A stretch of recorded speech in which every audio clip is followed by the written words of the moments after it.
There have been a lot of distractions this week for the White House. When it wanted more headlines about the new financial reform bill, the Shirley Sherrod story grabbed most of the headlines. Still, Democrats are celebrating over the new legislation, but Republicans are talking about repealing the rules. They claim it will be tougher for people and businesses to get credit. Joining me now is financial advisor Tom Marshall to tell us how the new regulations will affect you and your bank account. So is financial reform good for everyone? Well, I would say it's a mixed bag so far. One of the things I really like about the bill is the way it's written right now is that folks actually get a copy of their credit score, not just their credit report. Oh, that's good. You read the bill. That's more than half people in Congress. Well, I think you're right.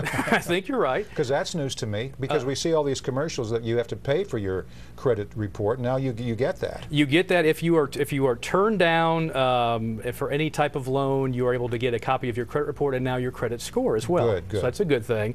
What I don't like, though, is this new federal oversight board, the Consumer Financial Bureau, that watches over everything that banks and different financial companies are going to do. Now, the auspices of that organization is to make sure that the predatory lending and other things along those lines don't happen again. However, that bureau is very closely aligned with big banks. And so it's kind of like the foxes guarding the hen house. And so for me, what a surprise. Exactly, exactly. And the harder part for me to really swallow is the fact that banks under $10 billion in assets and also companies that engage in financing of automobiles don't have to play by these rules.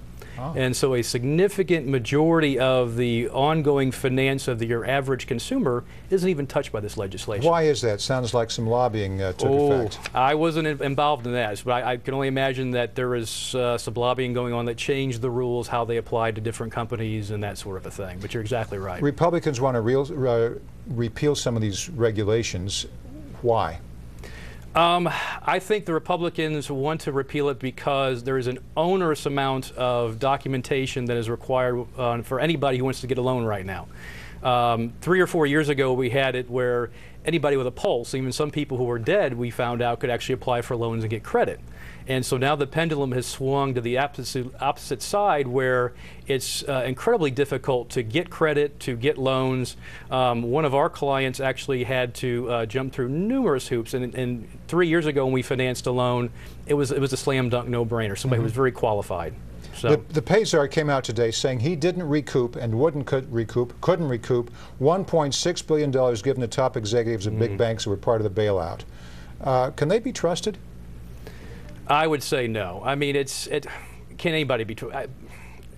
No, it's hard to say who is doing what to who. The hard part is where are the dollars flowing, and I would suspect that somebody's going to start looking into where the political contributions came from the various banks and CEOs that received that money. Did they help influence this at all? I think that's something that somebody needs to take a look at. Well, you should run for office. If you're as honest as you are tonight as you would be if you run for office, I'll vote for you. So thanks for your input on this. Thank you. Tom Marshall, Money Manager, Financial Planner. It's good to hear your views.